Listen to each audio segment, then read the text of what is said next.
Welcome to STEM Inspired, the Amgen Collection. Today's special guest is Paul Eisenberg. He is a physician who works in Amgen's global medical organization. Listen and be inspired. I'm so glad you could be here today.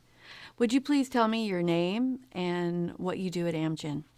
Sure. My name is Paul Eisenberg. I'm also a physician, and I'm in Amgen's global medical organization, which are the group of physicians and nurses that work to communicate scientific data to the outside world. And I've been at Amgen now for a little over 12 years. Would you describe a typical day at your job, please? Well, there are no typical days in my job, but I think every day sort of brings new information that we may have from studies about some of our medicines. There may be questions that we're being asked from physicians, nurses, patients about the value of our medicines. We may be preparing for a meeting, an external scientific meeting. So every day I'm interacting with my teams who are involved in supporting all of the medicines that Amgen makes and sells. And we work on the problems that, or the issues they're facing, or the planning activities that are coming up for those teams. What do you find most rewarding about your job? Well, ultimately, the reason I became a doctor, which is to bring innovative therapies to patients. To me, what's most rewarding is the impact we have on patients' lives. And has that changed for you over the years? Honestly, no. I think it's why I went into medicine to begin with. I've been involved in many different positions in my career, really now over 40 years in medicine, and all of them, I think, have the same opportunity to make a difference for patients, and that always excites me. So it hasn't changed. Yeah. So when you were young, what did you dream of being someday?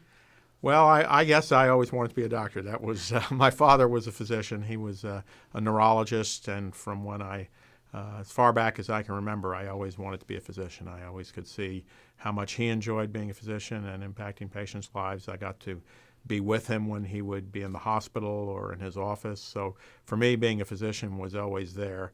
I'd say as I got a little older and I thought more about the science and other ways to be a physician and contribute in other ways, I probably thought about that as well. But being a physician has always been first and foremost for me. Who was or still is the biggest influence in your life?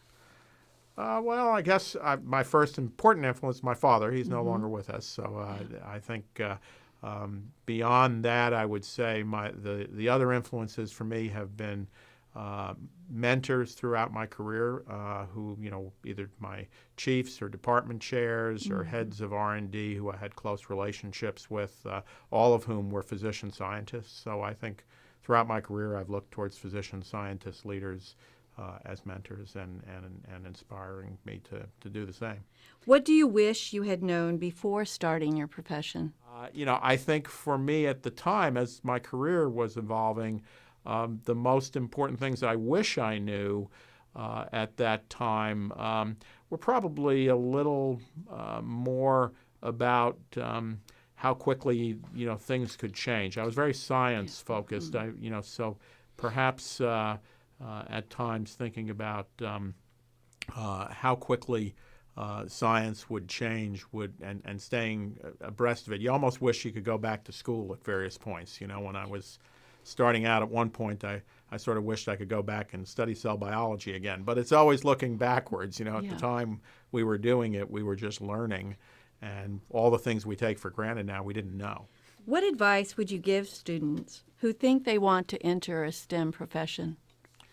Well, I think the first and most important thing is to be curious, to think about what you're learning, not just going through the motions of saying, well, I'm taking the class and I got to take a test, and not really thinking more about what it is that you're trying to learn. I think that curiosity is to me, has always been really important. If you think about what we do in STEM professions, even something that's as fixed as engineering, and very programmed and has a great deal of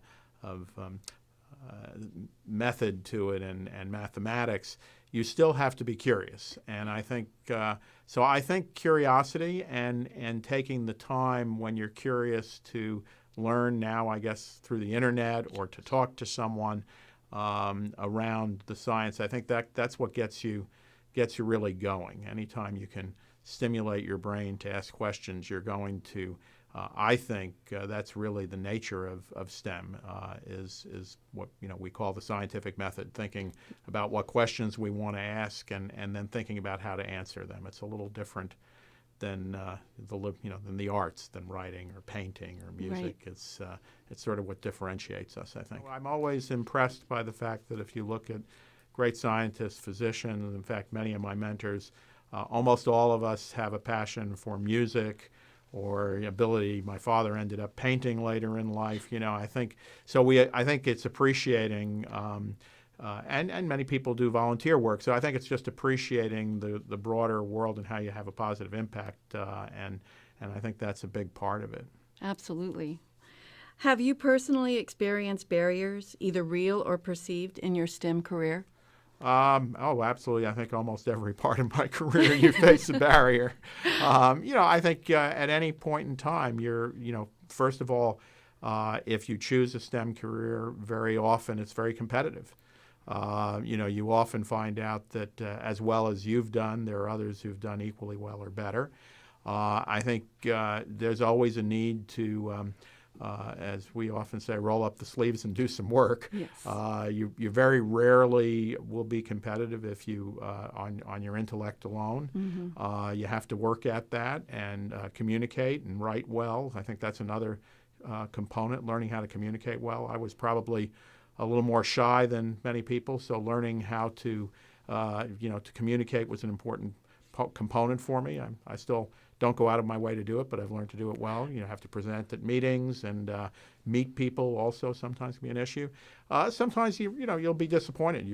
I've had many research grants that funded my lab not accepted. I've had others that did get accepted. So I think I think for me, learning from every experience and how I can do it better was important. But I would say anytime, particularly in the careers I've been in, that you don't face some level of disappointment, whether it's what you were trying to do didn't work or what you think should be done others aren't interested in, or that's part of what we do. Mm-hmm. Why is it important to establish and encourage an environment which fills STEM careers with diverse individuals? I think it's absolutely critical. I think it's very interesting if you go back and look at all the advances that we consider important in science going back literally 1,000 years. Yeah. They have almost always come from individuals who made discoveries or brought insight from an area that they weren't trained to do initially. Mm-hmm. And that's true of everyone from Einstein back to Leonardo da Vinci. Right. Diversity is key. And I think diversity in terms of your training, diversity in terms of your experiences. I think particularly today, and where the world is so connected, having a real sense of differences in the community, whether it's underserved. I'm very active with underserved patients populations, underserved trainees, women investigators. I've worked globally all my life, and consistently I'm impressed with the value that we bring with both cultural, ethnic diversity as well as scientific and training diversity. That's excellent. You've been very inspiring. Love to get to talk to you again. You are amazing. Thank you for being here. Thank you. Today. Appreciate it.